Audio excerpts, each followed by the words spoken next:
Vous écoutez À Page Ouverte, le podcast qui vous recommande vos prochaines lectures. Un podcast de Raphaël Mariat. Les vacances d'été sont enfin là. Le soleil tape, les valises sont prêtes et le bruit des vagues commence à remplacer celui du réveil matin. Bref, l'ambiance est parfaite pour lever un peu plus le pied. Mais attention, qui dit pause ne dit pas silence radio. À la place des interviews pendant les mois de juillet et août, je vous propose une série de petits jeux littéraires, ludiques et mystérieux. Et pour ce tout premier bonus d'été, on se transforme en véritable détective. Sortez la loupe, le calepin, car voici Signature Mystère. Mais bon, soyons honnêtes, jouer toute seule c'est un peu triste. Alors j'ai invité un petit rayon de soleil dans ce podcast. Iranesta, bonjour. Bonjour, comment ça va? Ça va très bien et toi? Ça va au top. Merci beaucoup de jouer avec moi. Mais je suis trop contente d'être là, je suis trop contente. J'ai hâte que tu m'expliques ce qu'on va faire en fait. Tu vas voir, c'est très simple.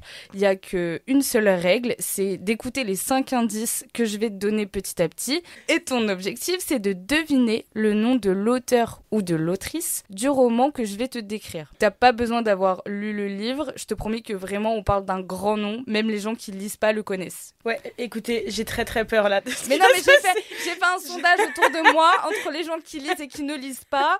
Tout le monde le connaît. Ok. Voilà, donc okay. Voilà, ceux qui ont fait le sondage ont déjà la réponse. Donc, est-ce que tu es prête à relever le défi? Je suis prête, je suis hyper angoissée, mais je suis prête. Et alors, c'est parti.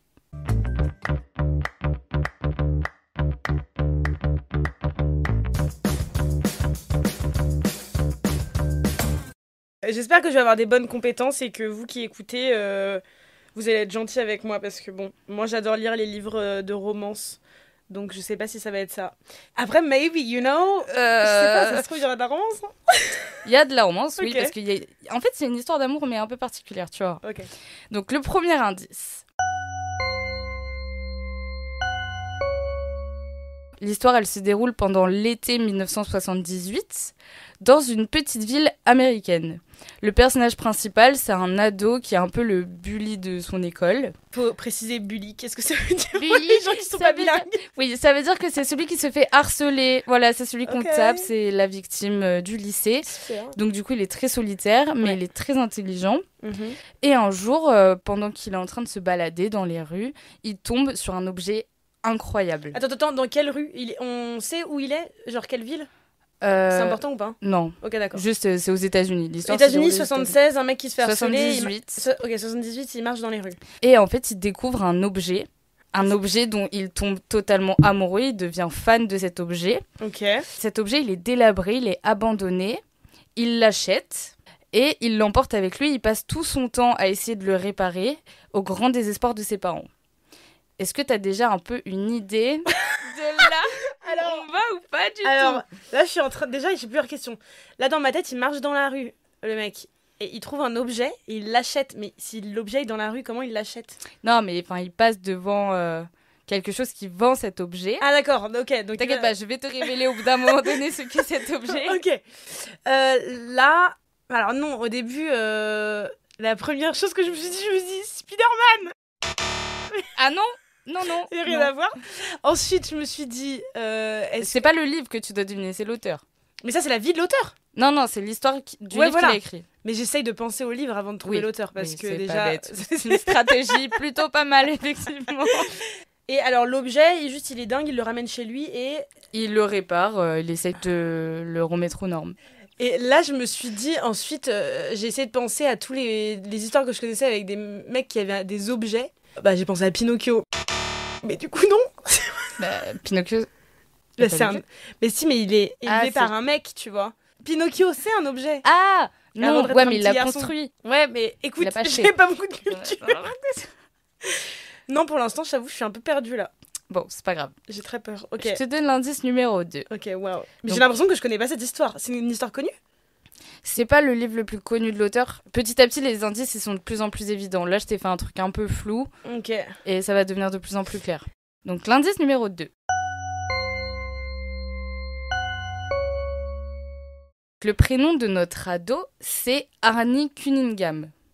Jamais entendu parler. Ok, super. Au secours! secours.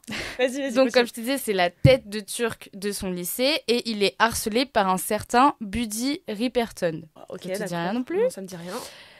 Et contre toute attente, la fille que tout le monde regarde et que tout le monde a envie d'avoir auprès de soi, donc c'est Lady Cabot, qui tombe amoureuse de Arnie. Sauf qu'elle commence vraiment à se méfier de l'objet qui obsède totalement Arnie de plus en plus. Parce que cet objet, en fait, il commence à devenir un peu vivant. Mais c'est quoi cet objet? Mais attends, mais Cet objet? j'ai jamais entendu parler de cette... Est-ce que vous avez déjà entendu parler de cette histoire? J'ai l'impression d'être née sur une autre planète, là. Je te révèle l'objet dans le prochain indice. Putain, mais là, je suis en train d'imaginer juste une boîte. Qu'est-ce que ça peut être comme objet? Une voiture? Oui, c'est une voiture. Mais c'est Transformers! Non, Ah, mais mais non, non. mais t'as- Alors, c'est une bagnole? Mais c'est un livre biographique sur la F1 ou quoi? Ah, pas du tout. Ok, du tout. Ok. En fait, c'est Charles Leclerc. Il a trouvé sa Ferrari dans un coin de rue, il l'a réparée, il est devenu champion. Ah putain. Mais pourquoi les parents ils sont pas contents que le type il ait ramené une voiture genre génial? Bah parce que pour toi imagine ton ado, il ramène une voiture totalement abandonnée, cassée, délabrée, qui marche pas, il passe son temps à la réparer et genre ça l'obsède vraiment. Bah, pour l'instant, mis à part... Ok, bon, j'ai un truc positif, une voiture. L'indice numéro 3. Ce qui est maintenant inquiétant, c'est que cette voiture qui est précisément une Plymouth Fury rouge, elle est rouge et blanche, elle est très vieille, mais elle a du caractère et c'est pas juste une métaphore. Elle a vraiment du caractère parce qu'elle aime pas qu'on lui fasse du mal. En fait, je t'ai précisé que Arnie se fait harceler au lycée parce que en fait, tout le monde commence à comprendre qu'il a une obsession pour cette voiture et du coup, pour l'embêter, ils vont casser la voiture. Et en fait, quand ils cassent la voiture, bim, elle se répare toute seule. On ne sait pas vraiment si c'est plus de la magie ou une malédiction au début. Arnie, du coup, il est encore plus fasciné par cette voiture et il devient très bizarre. Petit à petit, son comportement, il change, il devient froid, cynique. On dirait qu'il est un peu possédé. En fait, au fur et à mesure de l'histoire, on apprend que la voiture appartenait à un homme qui a perdu sa femme et sa fille qui sont mortes dans des circonstances hyper bizarres.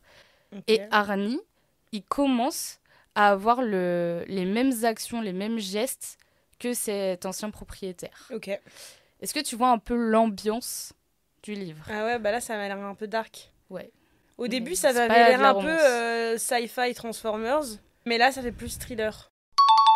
L'ancien propriétaire, là, il est mort?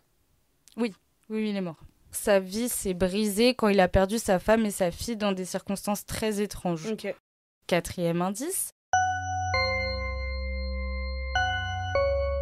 Fun fact, ce roman a été adapté au cinéma. Il a été adapté au cinéma la même année que sa publication, donc en 1983. C'est John Carpenter qui achète les droits d'auteur directement en 1983 pour rendre hommage à un grand maître de l'horreur. Ce film, il devient tout aussi fascinant que le livre. Les deux ont un succès assez immédiat. Et pour l'instant, j'arrive pas à visualiser quel film. Genre, je crois pas. Tu m'as dit que c'est sorti quand le film? En même temps que le livre en 1983. Ça date, hein? Oui. Ah, je peux... Et on n'était même pas conçus, quoi. non, mais ça se trouve... Où est-ce que j'étais en 1983? Non, mais je sais pas si j'ai pu voir ce genre de film. Je t'avoue, je sais pas. Je suis matrixée par Transformers, donc vas-y, continue. Pas Transformers. Ouais, donc, sais, le dernier putain... indice. T'es prête? Vas-y. Dernier indice. L'auteur ou l'autrice qu'on cherche, c'est un maître de la littérature fantastique et horrifique. Il est mondialement... Il ou elle. Attention. Oh là là. Oh là, je me suis trompée. Donc, il ou elle est mondialement connu parce qu'il ou elle a mis en scène un hôtel hanté où le temps se tord, un clown tueur qui hante les égouts,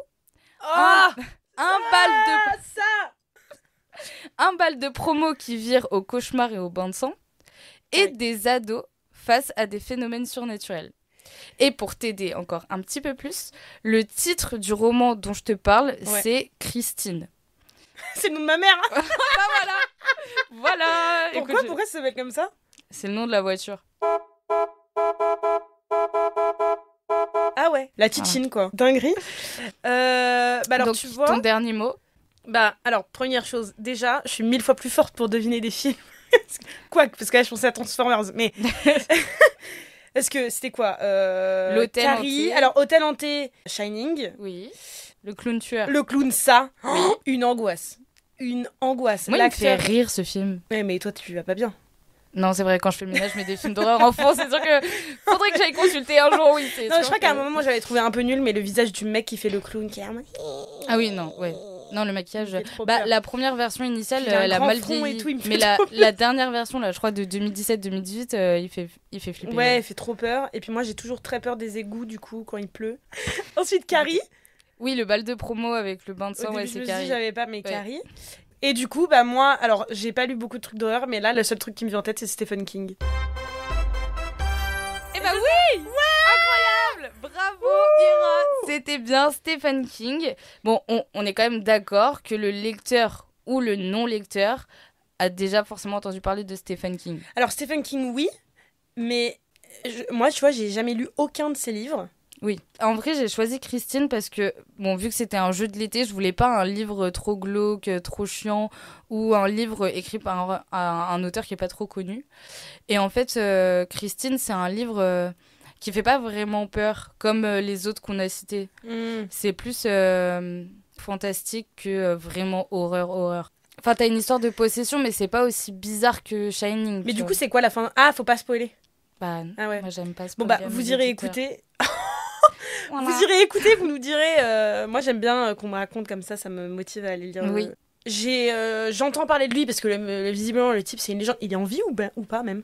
Oui. Stephen King, pour moi, c'est un nom une référence dans le glauque. Bah, clairement. C'est alors le maître de l'horreur. ouais. Mais tu vois, bizarrement, j'ai jamais lu aucun de ses livres. Et Christine, là, tu vois, l'histoire en tant que telle, j'en ai jamais entendu parler. J'ai jamais vu Le film s'appelle Christine aussi ? Oui. C'est vrai que ça doit être fou de le lire réellement, ce mec-là, et de te sentir effrayé. Est-ce que t'as peur que tu cries quand tu tournes une page ? Bah écoute, non. Désolée de te décevoir, mais moi je rigole devant les films d'horreur, donc ça dépend. En fait, les films d'horreur qui me font vraiment peur. Non, attendez. Elle est malade, la dame que vous écoutez. Le truc, c'est que je ne crois pas au surnaturel, donc ça me fait pas peur. Mais par contre, je crois aux tueurs en série, tu vois, par exemple. Donc, oui, mais ça, t'as pas besoin d'y croire, non, c'est mais un du fait. coup, oui, bah voilà, c'est parce que ça existe vraiment, donc j'y crois. Je sais qu'à tout moment, je peux me faire enlever par un mec comme dans Saw qui va me torturer, tu vois. En soi, c'est plausible. Mais à tout moment, je fais un Ouija, il se passe rien. Donc, j'ai pas peur. Moi, je pense que je me fais genre kidnapper par un mec comme Saw, là. Le type, il a un casque. Ah, mais les films, ils m'ont trop marrant. Alors, déjà, c'est traumatisant, mais moi, je me foutrais de la gueule du type. Il est là sur une mini bicyclette, genre, il a besoin de 4 roues limite pour avancer. Avec son blush, bizarrement, là. Et tout. Et il faut nous dire sur Instagram si vous avez deviné plus vite que Ira pour savoir si elle est nulle ou forte. Ouais, bah, voilà. Je pense, n'hésitez pas, vous allez m'abattre. Bah, quoi que ça se trouve, franchement. J'avoue, les premiers indices, c'est peut-être un peu dur quand même, parce que si j'avais choisi Shining, je t'aurais dit, bon, c'est l'histoire d'un hôtel, il y a un nouveau gardien, l'hôtel il est vide, c'est trop évident. Ouais. Moi, mon cerveau il fait une sélection, tu m'as parlé objet humain, je me suis dit quelles sont toutes les choses que je connais sur un objet, un humain. J'ai même pensé à Kirikou. À Kirikou ? Quel objet de Kirikou ? Parce que. Le collier ? Non, le fétiche sur le toit de la sorcière, la maison de la sorcière. Le fétiche, le robot. Moi, je me rappelle plus du tout. Moi, je me rappelle de l'épine qui la rend méchante. Ouais, non mais attends, est-ce que ça s'appelle... Est-ce qu'on va vraiment finir ce podcast sur Kirikou ? Attends, sorcière Kirikou ? Attends 2 secondes. C'est pas un oiseau ? Mais un robot dans Kirikou ? Comment il s'appelle ? C'est pas le fétiche sur le toit. Il dit juste ça, il dit maîtresse vénérée. Bah écoute, en tout cas, tu as gagné le jeu et du coup, tu as gagné... J'ai gagné quoi ? C'est un truc de ouf. Tu as gagné le droit de participer au prochain jeu. En août. Wow. Voilà, donc on se reverra. Mais... longtemps. Parce que de toute façon, tu pars en vacances, donc tu reviendras bronzée, fraîche, comme un vrai petit rayon de soleil. Voilà. Donc, mais ce sera pas le même jeu, ce sera un jeu différent. Donc tu pars en vacances, mais ton podcast continue. Tous les vendredis, je sors un nouvel épisode. Mon podcast s'appelle En colère. C'est un podcast de féminisme et de société, donc j'y parle un peu de tout. Féminisme, société, sexualité. Jeux vidéo. Globalement, j'aime bien rire et faire des petites analyses sur le monde qui nous entoure. Et donc voilà, c'est disponible sur globalement toutes les plateformes, Spotify, Apple, Deezer. Et c'est tous les vendredis, En colère, Iranesta, c'est moi. Eh ben j'adore, je suis très fan. Voilà. Écoutez-la, c'est très rigolo, c'est détente. Et bon, c'est vrai que des fois ça met un peu en colère. Ouais. Mais ça fait du bien. bien. C'est le but. Ouais. Oui. Bon bah, love. Love. See you next month. Oui. On se voit le mois prochain. Oui. Hasta mañana. Vous venez d'écouter À Page Ouverte, un podcast écrit et réalisé par Raphaël Mariat. Pour plus d'épisodes, rendez-vous sur votre plateforme d'écoute préférée.